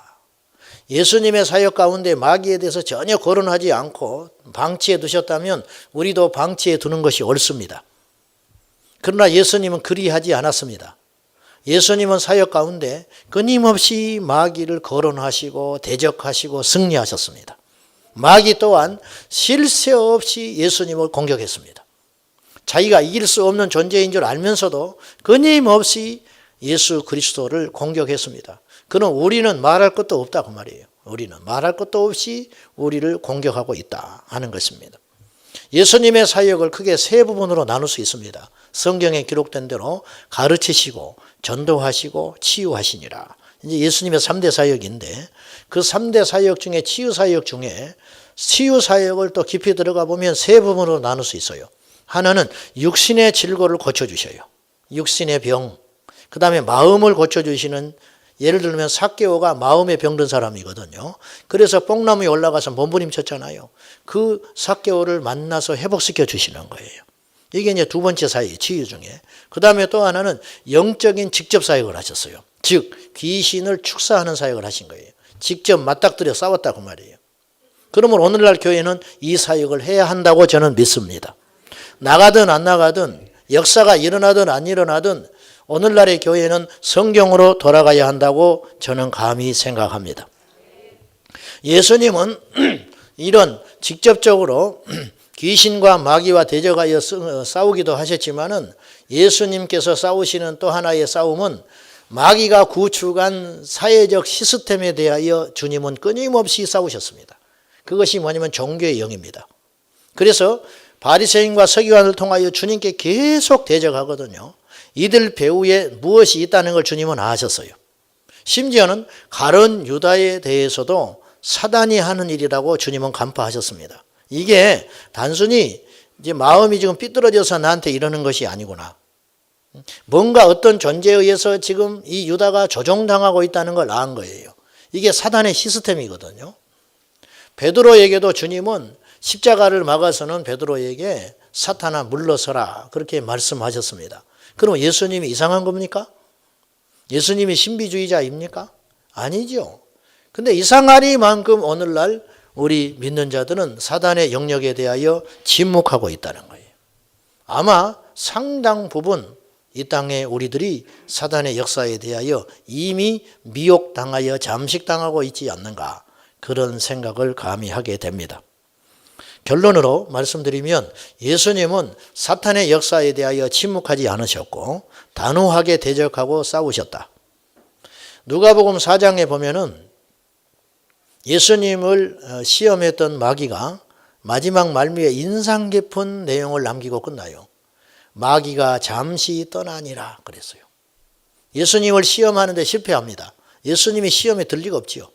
예수님이 승리하셨는데 그 승리는 일시적인 승리였다는 거예요. 잠시 떠나니라. 우리가 마귀는 절대 무서운 존재가 아닙니다. 어떤 사람은 마귀를 무서워해요. 여러분, 우리가 진짜 무서워해야 할 대상은 하나님입니다. 죄가 무섭고 하나님이 무서운 것인데 사람들이 마귀를 무서워해요. 밤길을 혼자 가는 걸 무서워해요. 여러분, 밤길이 무서운 게 아닙니다. 혼자 밤을 지새우는 게 무서운 게 아닙니다. 진짜 두려운 존재는 우리 하나님이에요. 마태복음 10장 28절에 성경은 이렇게 기록합니다. 너희의 몸을 죽이는 자를 두려워하지 마라. 세상의 군왕을 두려워하지 마라는 뜻이에요. 내 생사 이탈을 지고 있는 세상의 어떤 거대한 세력을 무서워하지 마라. 정작 우리가 두려워해야 할 대상이 있다. 연이어서 주님 말씀하세요. 너희의 몸을 죽이는 자를 두려워하지 말고 너희의 몸은 물론이거니와 영혼을 지옥에 능히 멸하시는 자를 두려워해라. 그분이 누굽니까? 우리 하나님을 말하는 것이지. 우리 하나님을 무서워해야 되는데 예수 믿는 사람들조차도 하나님을 무서워하고 경외하고 존중하기보다는 마귀와 가난과 질병을 무서워하고 있는 경우들이 태반으로 많습니다. 크게 영적으로 잘못 알고 있다는 것입니다. 마귀는 자기의 심판의 때가 임박한 줄 알고 지금 최후의 발악을 하고 있습니다. 이 상태를 한때 사탄에게 미혹당한 적이 있었던 베드로는 정확하게 꿰뚫고 오늘 성경에서 거론하고 있습니다. 5장 8절을 다시 한번 주목하여 보시기 바랍니다.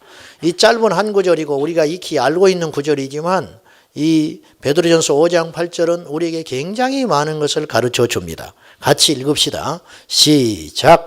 근신하라 깨어라. 너희 대적 마귀가 우는 사자같이 두루 다니며 삼킬 자를 찾느니. 지난 주간에 주님이 저에게 주시는 마음이 하나 있었는데 그건 무엇이냐면은 예수 믿는 자의 복이 무엇인가? 천국이죠. 두말할 것 없이 영원한 생명을 얻는 것이 가장 크고 놀라운 축복입니다. 이건 더 이상 거론의 가치가 없습니다. 근데 거기에 더해서 이건 너무 당연하고 큰 복이니까 제두고 그 다음에 우리가 받은 큰 복이 뭘까? 제 안에 주신 성령의 깨달음은 이것이었어요. 영적인 통찰력이다. 영적 통찰력이 얼마나 큰 복인가. 즉 사람을 살리는 지식. 내 백성이 지식이 없으므로 망한다 그랬거든요. 여기서 망한다는 것은 세상에서 실패하고 넘어진다는 그런 개념보다는 토탈로 우리 인생이 망가진다는 거예요. 주님이 볼 때는요. 하나님이 없는 부요함은 망한 것입니다. 하나님이 없는 부요함은 망한 거예요. 지식이 없으므로 그 길을 가는 거예요. 하나님을 끊임없이 대적하고 하나님이 없다고 큰소리치며 자기 힘으로 살아가는 그 존재들이 이미 망한 존재들이라는 거예요. 여러분, 하나님을 향한 영적 통찰력, 이 시대를 세상의 눈과 가치관으로 보지 않고 하나님의 관점으로 감히 볼 수 있는 이 놀라운 복은 하나님이 주신 것이라는 거예요. 깨어있기를 축복합니다. 영적 해안을 가져야 한다는 거예요. 해안. 오늘 베드로가 마귀에 대하여 이렇게 정의를 합니다. 너희 대적이 누구냐는 거예요. 우리 대적은 사람이 아니에요. 우리 대적은 가난도 아닙니다. 우리의 대적은 원수가 아닙니다. 우리의 대적은 마귀입니다. 그래서 사람을 미워하는 것은 지는 것입니다. 기억하십시오. 사람과 싸우려 하지 마십시오. 사람과 싸우려는 것은 어리석은 것이에요. 그 사람을 뒤에서 조장하고 있는 어둠의 영이 있다 이거예요. 어떤 부부가 부부싸움을 했어요. 집에서. 그럴 수 있죠. 어제도 한 판 하고 오신 분이 한 2가정 정도 계시는. 싸워요. 근데 얘가 보니까 얘가 영의 눈이 열렸어요. 이게 사람이 하는 일이 아니라. 그래서 아이가 문을 열고 안방에 들어가가지고 우리 엄마 아빠를 분쟁하게 만들고 싸우게 하는 이 더러운 귀신은 떠나가라 그랬다는 거예요. 당돌한 것이죠. 그 말이 선포되는 순간에 이 부부가요 갑자기 웃음이 팍 나와버렸어요. 이 꼬마가 별소리를 다 하네. 웃음이 팍 나오면서 싸움이 중단됐어요. 영적으로 그 분쟁하게 하는 어둠의 영이 떠나버린 거라는 거예요. 이건 굉장히 사실은 어찌 보면 초보적인 이야기예요. 지금 제가 하는 말은. 아주 초보적인 이야기. 자, 마귀가 우리에게 위협적인 이유는 그가 가진 힘과 파워가 있기 때문이 아니라 지칠 줄 모르는 그의 근성 때문에 그렇습니다. 새끼를 잃어버렸는지 배가 굶었는지 알 길은 없지만 우는 사자처럼 두루 삼키를 자를 눈을 부릅뜨고 찾는 이 울부짖는 사자가 무엇이 무섭겠습니까? 그보다 강하다고 주춤거리겠습니까? 뭐 체면이 있겠습니까? 어렵다고 포기하겠습니까? 이 마귀는 지칠 줄 모르는 열정 덩어리라는 걸 기억해야 돼요. 마귀는 상대적으로 우리와 비교해서 우월한 게 하나 있습니다. 그건 무엇이냐면 영적인 존재라는 거예요. 영적 존재. 우리는 영과 육을 함께 소유하고 있어요. 그래서 아무리 기도한다 하지만 지칠 때가 있습니다. 그러나 마귀는 지치지 않습니다. 우리가 아무리 말씀에 서 있어 치열하게 믿음 생활한다 하지만 사람이기 때문에 시험 들 때가 옵니다. 낭망할 때가 옵니다. 낙심할 때가 옵니다. 그런데 마귀는 시험 드는 법이 없어요. 마귀가 좀 시험 들었으면 좋겠어. 마귀도 말이죠. 우리를 계속 공격하다가 이거 안 넘어가네. 나 못 해먹겠다 마귀. 그래가지고 좀 지쳤으면 좋겠는데 마귀는 그런 법이 없다 그 말이요. 그렇지 않습니까? 우리는 지치지만 우리는 쉬지만 우리는 영적으로 안심할 때가 있지만 마귀는 지칠 줄 모르는 열정 덩어리라는 거예요. 이것이 위협적인 존재라는 것입니다. 우는 사자는 결국 사냥꾼에게 잡혀서 죽게 되겠지만은 그 전까지는 위협적인 존재일 수밖에 없다라는 것입니다. 아저씨라는 영화를 보셨습니까? 거기 보면 주인공이 이제 이런 대사를 읊조립니다. 이 주인공은 임신한 아내를 잃었어요. 세상에 대하여 분노하고 있는 상태입니다. 더 이상 잃을 것도 없어요. 이 친구는. 세상에 어떤 것도 원하는 것도 없어요. 더 이상 바랄 것도 잃을 것도 없는 퇴로가 막힌 상태. 이 친구가 이렇게 말을 해요. 니들은 내일만 보고 살지 내일만 사는 놈은 오늘만 사는 놈한테 죽는다. 나는 오늘만 산다. 즉 나는 내일이 없는 사람이라는 거예요. 그래서 무서울 게 없는 거예요. 법도 막지 못해요. 어떤 적도 이 사람이 죽기 전에는 막을 수가 없다는 거예요. 마귀가 마치 오늘 우리에게 이렇게 말하고 있는 듯 싶습니다. 너희들은 소망을 품고 살지 너희들은 천국과 지옥을 선택할 기회가 있지만 나 마귀는 지옥밖에 없다. 지옥이 확정된 마귀가 무엇이 무섭겠어요? 지옥이 확정된 마귀의 오직 유일한 소원은 한 사람이라도 데리고 함께 지옥의 동행길로 가는 것이에요. 그래서 믿는 자들도 안심할 수 없습니다. 수많은 믿는 자들이 그래서 배교한다 그랬습니다. 배교는 두 가지 현상으로 봐야 돼요.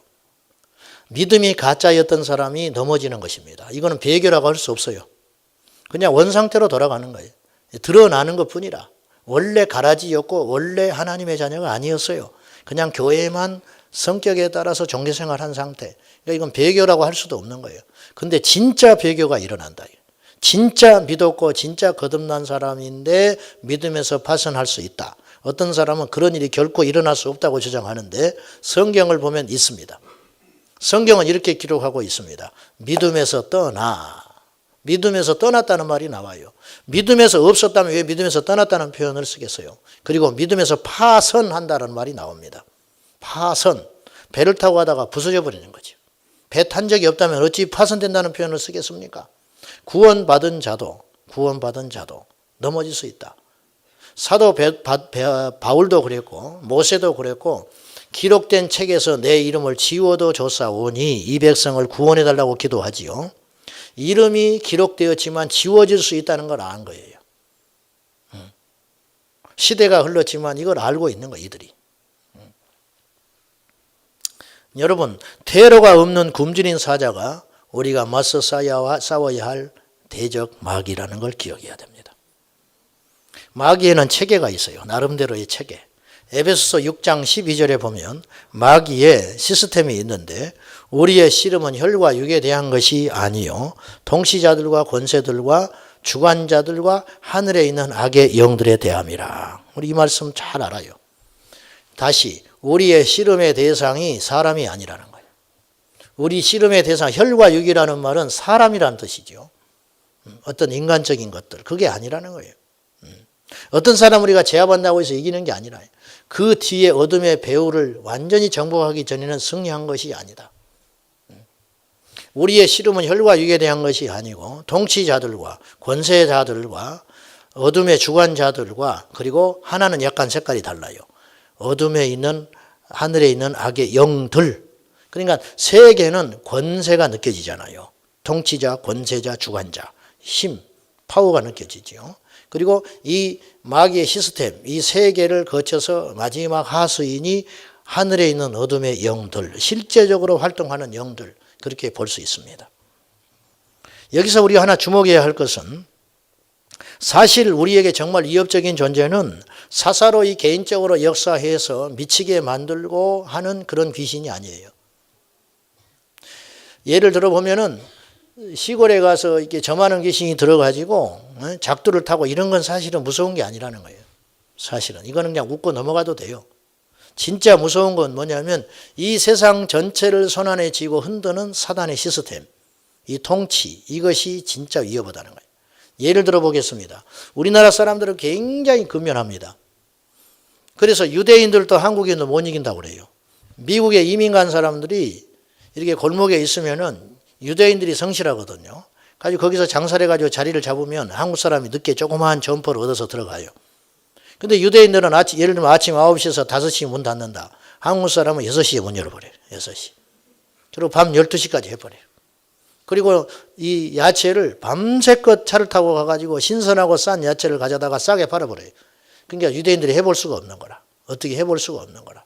그러면은 한 달, 1년 이 정도 지나면 손님들이 다 한국인으로 와버리니까 유대인들이 손을 털고 나옵니다. 그러면 이긴 것 같지요? 이긴 게 아니에요. 유대인들은 어떻게 하냐면 거기서 나온 사람을 무이자로 돈을 빌려줘가지고 이 사람으로 하여금 한국인이 세 들어있는 건물을 사버리게 만들어요. 그러면 한국 사람들은 주인이 바뀌지도 모르고 계속 세가 올라가니까 그 세를 더 내기 위해서 밤낮으로 더 열심히 일을 합니다. 결국 그 돈은 한국인의 주머니를 거쳐서 자기가 망하게 만든 유대인 주머니로 속속속 들어가는 거라. 이게 유대인의 전략이라는 거예요. 그러니까 이겨볼 수가 없는 겁니다. 구멍가게만 해가지고는 유대 자본을 이길 수가 없다는 거예요. 제가 적절한 비유인지는 모르겠지만은요, 진짜 마귀는 나타나지 않는다. 사람을 미치게 만들고 넘어지게 하는 것은 아주 유치한 것이고 진짜는 이 세상의 전체를 통속으로 잡아먹으려고 하는 사단의 역사가 있다. 진짜 부자는 집 몇 채로 자랑하지 않을 거 아니에요. 진짜 부자는 자기 재산이 얼마인지 몰라요. 진짜 부자는. 우리나 계산하고 앉아있지. 맨날 계산해봤자 한숨만 나오겠지만은 말씀드리는 것이 무엇인지를 이해하실 필요가 있습니다. 여러분, 이 세상은 사탄의 손에 있습니다. 그래서 통치자요, 주관자요, 권세자들이라는 표현을 썼습니다.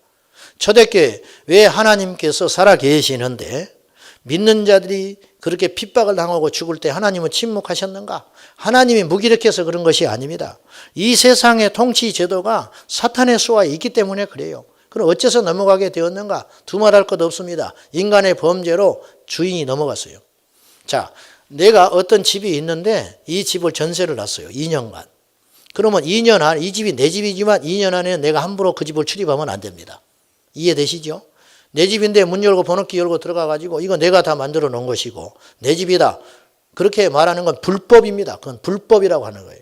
하나님은 불법한 분이 아닙니다.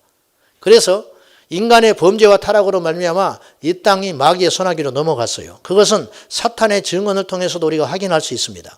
누가복음 4장 6절에 보면은 예수님을 시험했던 마귀가 이렇게 말을 합니다. 이 천하의 영광과 권위는 내게 넘겨준 것이므로 내가 원하는 자에게 주노라 그래요. 정말 무서운 말을 하는 거예요. 이것은 내가 넘겨받은 거라는 거예요. 그러므로 내 것이기 때문에 내가 원하는 자에게 줄 수 있다. 근데 내가 너에게 주고 싶다. 조건이 있다. 나한테 한 번만 경배해라. 마귀는 하나님이 되고 싶어서 몸부림치는 존재예요. 하나님의 아들로부터 경배받아 자기가 신이 되고 싶은 존재라. 그것을 위해서라면 어차피 자기는 지옥의 멸망길로 작정된 존재이기 때문에 더 이상 잃을 것이 없어요. 이 천하 만국을 다 너에게 줄 수 있다. 나한테 한 번만 경배한다면. 그러나 하나님은, 우리 주님은 그 시험에 말려들지 않았지요. 이 천하 모든 것은 내 것이다. 그러므로 내가 원하는 자에게 줄 수 있다.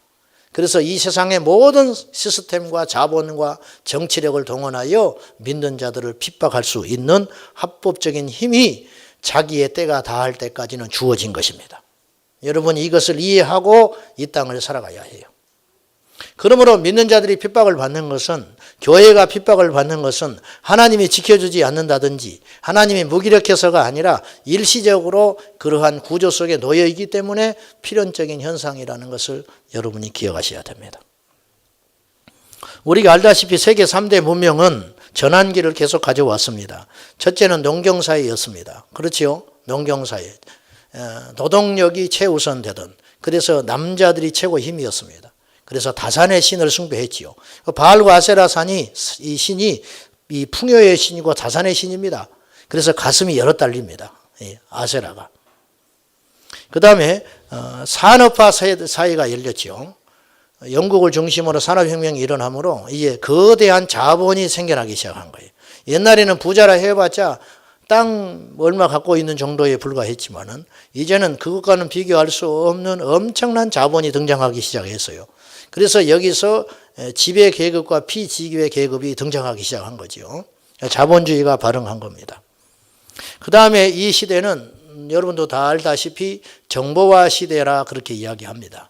이 무심코 우리가 지나가지만은 이 정보화 시대라는 말은 이렇게 표현할 수 있습니다. 보이지 않는 가상의 세계가 보이는 세계를 지배하고 있는 겁니다. 그래서 사이버 테러라는 것이 나와요. 옛날에는 직접으로 총을 쏘고 칼을 들이대야 테러가 됐어요. 몇 명 죽이는 걸로 끝나는 거라. 근데 사이버 테러는 수만 명, 수십만 명을 한 번에 죽일 수도 있어요. 원자력 발전소에 침투해버리고 원자력이 노출돼버리면 수십만 명이 죽을 수 있습니다.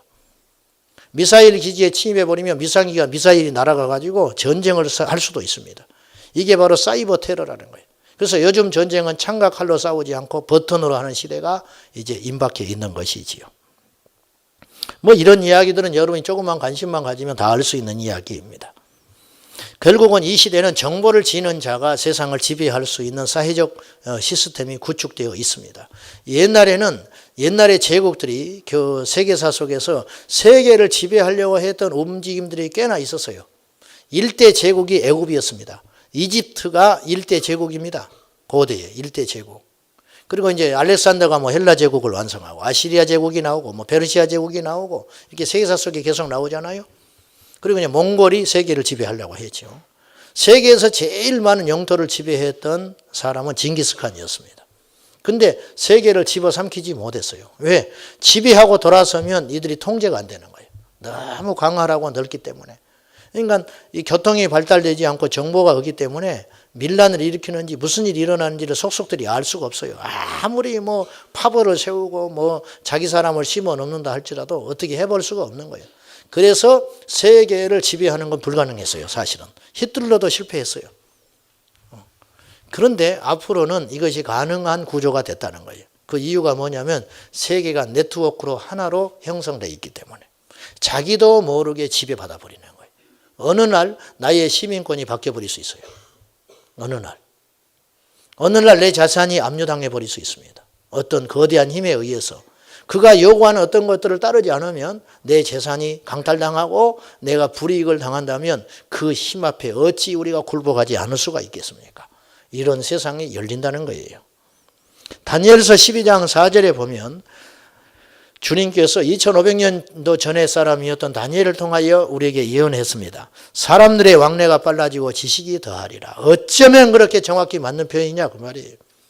이 시대는 시간을 지배하는 자가 세상을 지배합니다. 속도입니다. 속도. 전쟁도 속도, 무역도 속도. 그렇죠? 그래서 어떻게 하면 빨리 다른 사람이 알지 못하는 것을 선점하고 다른 사람이 모르는 것을 알게 되는가. 여기에 이제 지식 정부화 사회라 그렇게 이야기합니다. 마귀의 전략은 뭘까요? 마귀의 전략은 전략과 전술이라는 게 있어요. 전략과 전술.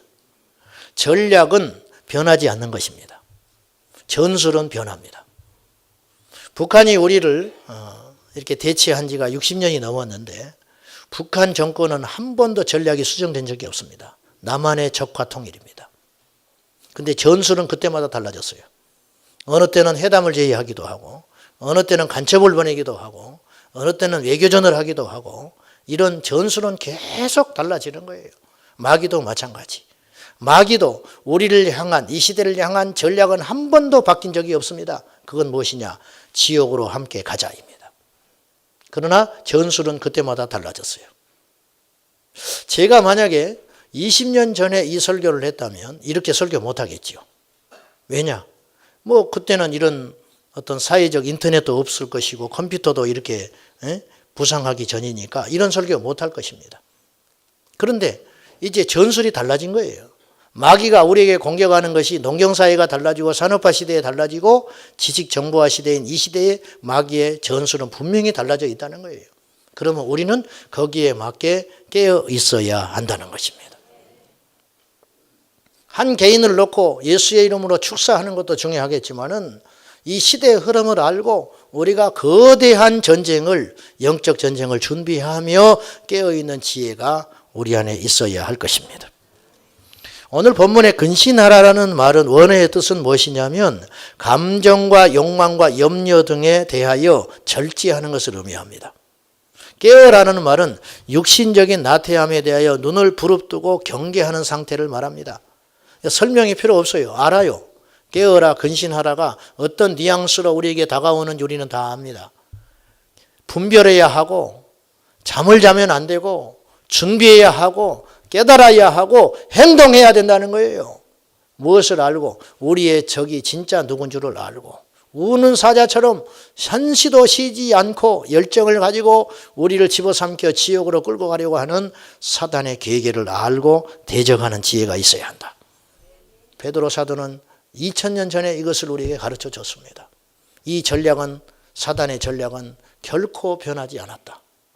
때로는 웃음으로, 때로는 칼로, 때로는 무섭게, 때로는 있는 듯 없는 듯 우리들을 공격하고 있지만 여전히 사탄은 우리 주변에 맴돌고 있다는 걸 기억해야 됩니다. 마귀의 전략은 뭘까요? 하나님의 절대성에 대항하여 인간의 존엄성을 극대화하여 사람을 한껏 높여서 한껏 사람을 높여서 르네상스가 그것이거든요. 우주의 중심이 인간이다. 갈릴레오는 철저한 무신론자였습니다. 우주의 중심은 인간이 아닙니다. 우주의 중심은 우리 주 예수입니다. 근데 이걸 깨버리는 거예요. 인간을 한껏 높여서 한껏 교만하고 높아진 강해진 인간을 통해서 하나님을 대항하게 만드는 이 대리전쟁을 하고 있다는 걸 우리가 알아야 돼요. 사탄교를 창시한 안톤 나비는 우리가 가진 성경이 있는 것처럼 사탄교도 성경이 있습니다. 그걸 사탄경이라고 해요. 우리가 가진 성경 창세기 1장 1절은 이렇게 시작합니다. 태초에 하나님이 천지를 창조하시니라. 이렇게 시작하지요. 이 말은 무슨 말이에요? 태초에 하나님이 천지를 창조하시니라. 이 우주 만물 물론이고 이 세상의 모든 것들 우리를 포함하여 살아있는 것이나 죽은 것이나 높음이나 낮음이나 어떤 장래일이나 현재일이나 미래일 모든 것들이 하나님의 것이다. 이게 성경 1장 1절이죠. 창세기 1장 1절. 근데 이것에 대적하여 사탄경 1장 1절은 이렇게 기록되어 있다고 합니다. 네 자신의 주인은 바로 너다. 이게 사탄의 술수예요. 그러니까 이제 여기서 딱 드러나는 거예요. 사탄의 속셈이. 네 자신의 주인은 바로 너다. 또 사탕령을 사서 읽을까 싶으네. 영국의 불신자들 협회가 있는데 이들이 돈을 모아가지고 버스 800대에 웨일스 지방을 중심으로 광고를 했습니다. 그 버스에 광고한 내용은 이와 같은 광고였습니다. 하나님은 없다. 이제부터 걱정을 멈추고 인생을 즐겨라. 이것이 사탄의 구호입니다. 네 마음대로 살아라는 거예요. 성도 즐기고 네가 가진 재산으로 마음껏 네 세상 하나밖에 없는 인생을 쾌락과 즐거움을 쫓다가 마지막에 나와 함께 불못으로 가자. 이게 사탄의 전략이라는 거예요. 스크루테이프의 편지에 보면은 C.S. 루이스가 쓴 이 우화적인 이야기에 보면은 기독교인들, 우리 믿는 자들을 공격하고 세상을 공격할 때 마귀가 어떻게 전략하냐면 마음대로 살게 만들어라는 거예요. 하고 싶은 대로 하고. 마음대로 살면 우리는 지옥에 100% 갑니다. 우리는 마음대로 살아서는 안 되고 말씀대로 살도록 창조된 존재입니다. 불편하지요.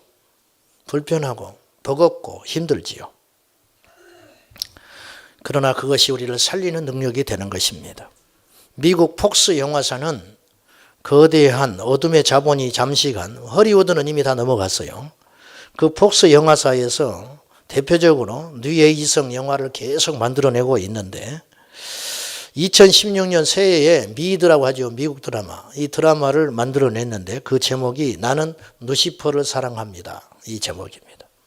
이 내용이 어떤 내용이냐면은 지옥에서 은퇴한 루시퍼가 지옥에서 은퇴를 해요. 참 이 마귀의 지혜가 놀라운 거예요. 지옥에서 은퇴한 루시퍼가 지상으로 올라옵니다. 지상에 올라와 가지고 술집을 차려놓고 미모의 이경찰과 손을 잡고 인간사에게 일어나는 일들을 해결해 주기 시작해요. 참 이 발상이 기가 막힌 거라. 근데 문제는 거기에서 나타난 하나님이 있어요. 하나님, 신. 그는 완고하고 고리타분 분으로 묘사돼요. 그러니까 인간에 대해서 잔혹하고 인간에 대해서 이만큼도 융통성도 없고 답답한 하나님, 그것을 중간에 나서서 해결해 주는 메시아직 존재가 루시퍼라는 거예요. 이 영계를 흐트려 버리는 거예요. 그러니까 그런 영화를 재미에 빠져서 계속 보다 보면 어떻게 되냐면 하나님에 대한 지식이 왜곡이 돼요. 그리고 어느 날 마침내 등장할 적그리스도를 향하여 환호하는 일이 벌어지게 된다는 거예요. 이런 전초 작업을 지금 벌이고 있다는 것을 우리가 알아야 돼요. 이제 젊은이들이 그냥 빠르니까 요새는 인터넷이 전 세계에 통하니까 이미 미국에서 방영된 이 드라마를 한국에서 보고 있는 친구들이 있어요.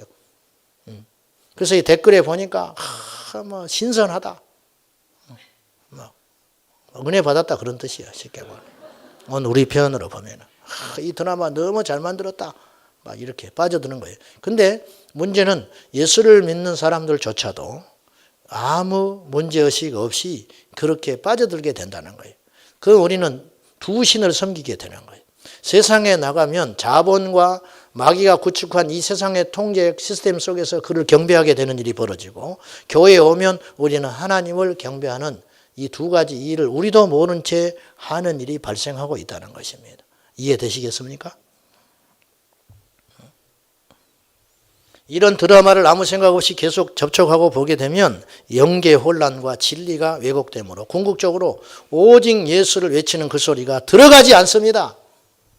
오직 구원은 예수라는 말을 들으면 웃음이 나와버리지 두려워하지 않는 상태가 된다는 거예요. 아직도 그런 소리를 하는 사람이 있냐? 아직도 교회에서 그런 소리를 하더냐? 그 교회 가지 말아라. 그 교회 가지 말아라. 그런 일이 머지않아 발생합니다. 앞으로 보십시오. 앞으로. 그래서 이 시대의 메시지는 자극적이지 않습니다. 이 시대의 메시지는 너도 좋고 나도 좋다 이거예요. 이 시대의 메시지는 최대한 사람들을 자극하지 않기 위해서 온갖 기술을 동원하고 있습니다. 왜? 그래야 많은 사람들을 얻을 수 있기 때문에.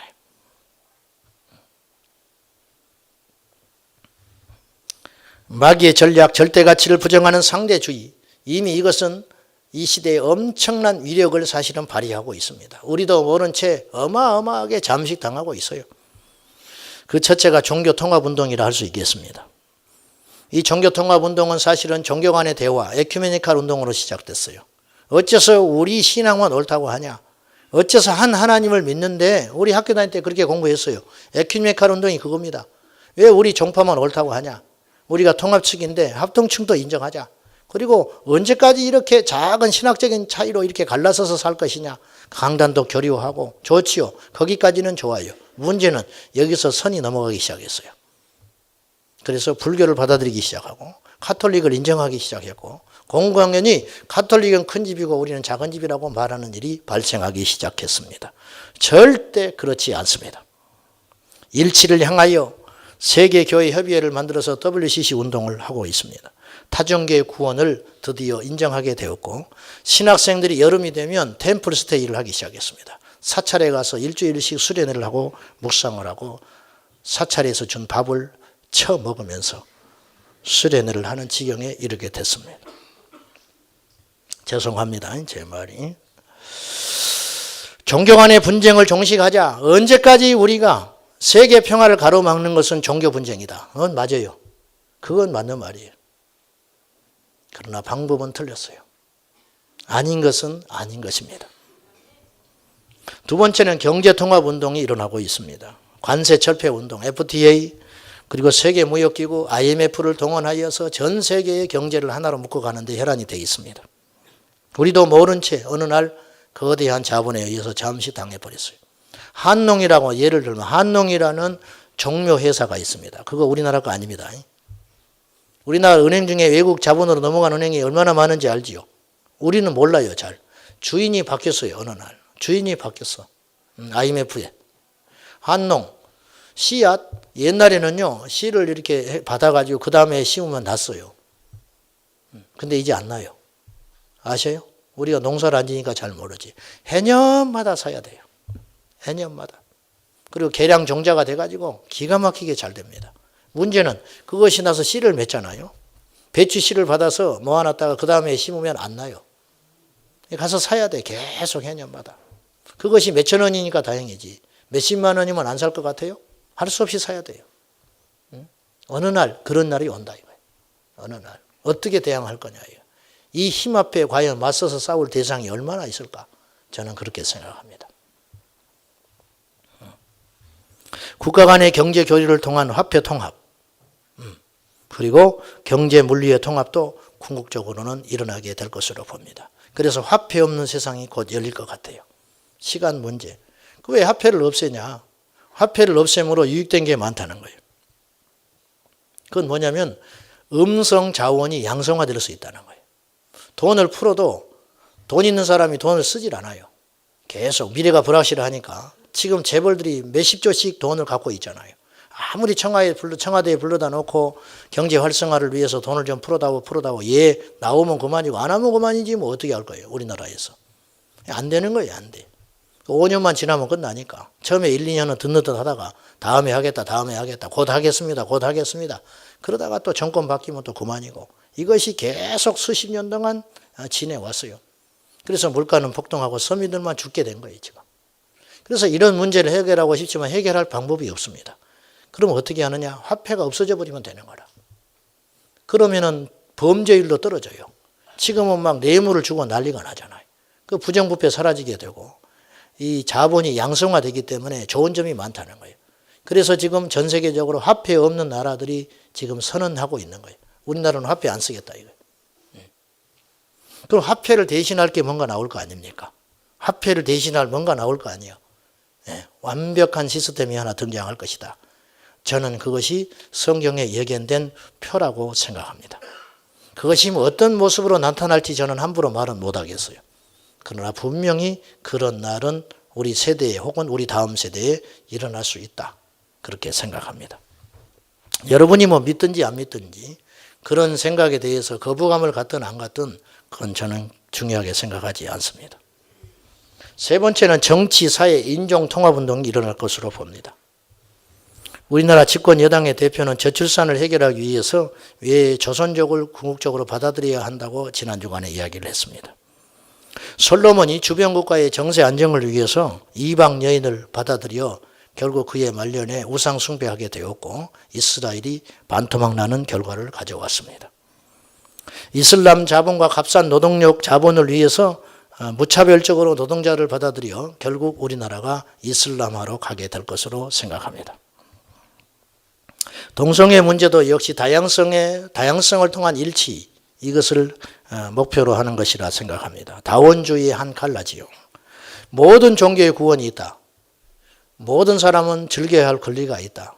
어째서 그래서 이제 가족이라는 개념이 바뀌었어요. 옛날에는 가족이라는 개념이 남녀 간의 결혼을 해서 아이를 낳는 것이 가족입니다. 근데 이제는 남녀 간의 결합이라는 말이 지워지기 시작합니다. 사랑하는 사람이 모여서 자녀를 키우는 것, 이것이 가정에 대한 정의로 바뀔 날이 올 겁니다. 국어사전에 그렇게 곧 바뀔 것 같아요. 동성애를 상징하는 것이 무지개입니다. 7가지 색깔이 결국은 하나가 된다는 것이죠. 저는 묻고 싶습니다. 왜 그렇게 동성애만 그렇게 열을 올리고 있는지 묻고 싶어요. 세상에 이슈가 얼마나 많습니까?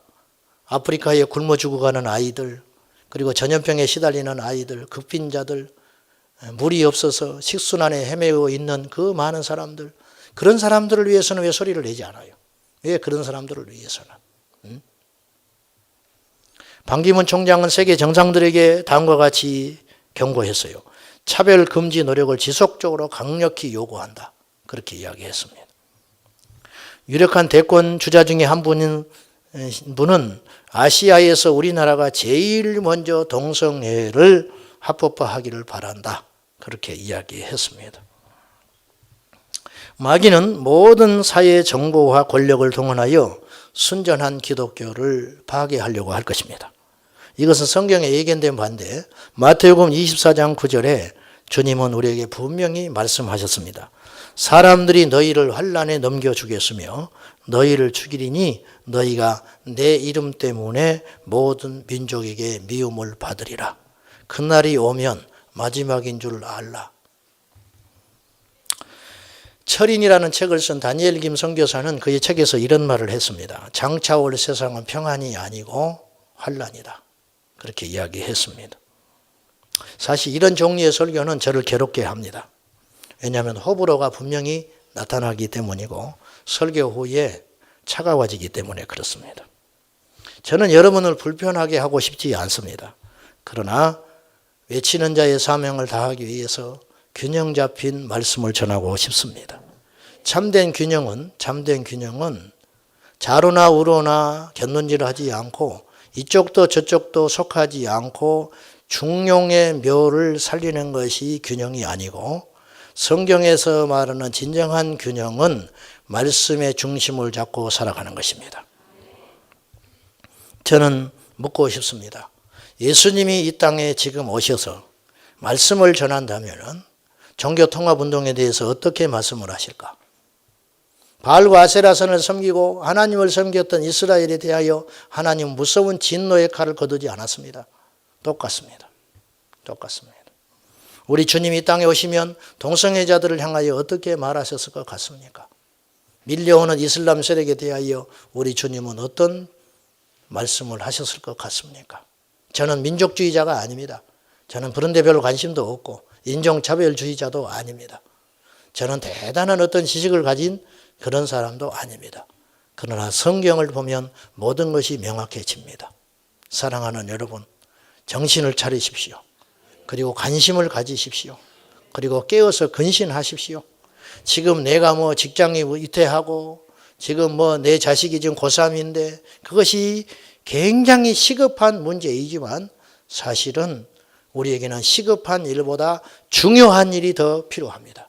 중요한 일, 가치 있는 일, 그것이 우리에게 남아있는 숙제입니다. 대세는 막을 수 없을 것 같아요. 아쉽게도. 왜냐하면 이건 시대적인 흐름이고 중과 부적. 초대교회가 세상을 향하여 이길 수 없었듯이 초대교회는 세상을 이길 수 없었어요. 초대교회는. 영적으로만 승리했지 세상의 힘으로는 이길 수 없었듯이 이 땅의 진정한 그리스도인들은 세상에 밀려오는 이 세력의 힘을 저는 이길 수 없을 것이라 생각합니다. 단지 우리가 각성하여 깨어 있어야 한다는 것이에요. 저는 감히 제가 잠깐 말씀드린 이런 내용들이 빗나가기를 바랍니다. 제발 빗나갔으면 좋겠습니다. 그러나 빗나갈 것 같지 않습니다. 대세는 막을 수 없습니다. 도도히 흘러가는 이 사단의 역사들과 그런데 이것이 왜 일어나는가? 왜 하나님은 침묵하시는가? 침묵하시는 게 아니고 새벽이 가까우면 어둠이 깊듯이 이 세상이 주님이 오시려면 뭔가 어떤 대지각 변동이 일어나야 하듯이 하나님의 계획 안에 하나님의 스케줄 안에 일어나는 일이니 이것은 어찌할 수 없어요. 가룟 유다가 예수를 팔기로 작정되어서 누군가 그 역할을 해야 했어요. 예수님은 가룟 유다가 당신을 팔 걸 알면서도 내쫓지 않았습니다. 일시적으로. 왜? 이렇게 함으로 하나님의 뜻을 이루어가는 것이기 때문에. 그러므로 악의 세력이 아무리 거세고 어쩌고 해도 결국은 하나님께 쓰임받는 도구에 불과하지만 오늘 말씀에 경고한 대로 우리는 고난의 시간을 견딜 수밖에 없다. 이것을 이해하셔야 할 것입니다. 9절 말씀 읽고 마치겠습니다. 시작. 그를 대적하라. 이는 세상에 있는 너희 형제들도 동일한 고난을 당하는 줄 암이라. 믿음을 굳건하게 하여 그를 대적하라. 우리만 그 고난이 있는 것이 아니다. 마귀를 싸우는 것은 고난이다 이거예요. 마귀가 우리를 공격하는 것은 버거운 일이라는 거예요. 그러나 위로를 삼으라. 우리만 고난받지 않는다. 참된 그리스도인은 반드시 마귀와의 피 튀기는 싸움을 할 수밖에 없다. 그러므로 용기를 내어라. 사랑하는 여러분, 이 전쟁에서 승리하는 저와 여러분 꼭 되시고 우리가 믿음에 굳게 서면 마귀는 반드시 우리의 적수가 되지 못한다는 거 아셔서 끊임없이 기도함으로 주님을 구하시기를 축복합니다. 기도하겠습니다. 살아계신 아버지 하나님, 우리의 눈이 열어지게 하여 주시옵소서. 깨어 근신하게 하여 주시옵시고 이 시대의 흐름을 무심코 보지 않게 하여 주시고 하나님의 관점에서 성경의 관점으로 이 시대를 보게 하소서. 예수님의 이름으로 기도하옵나이다. 아멘.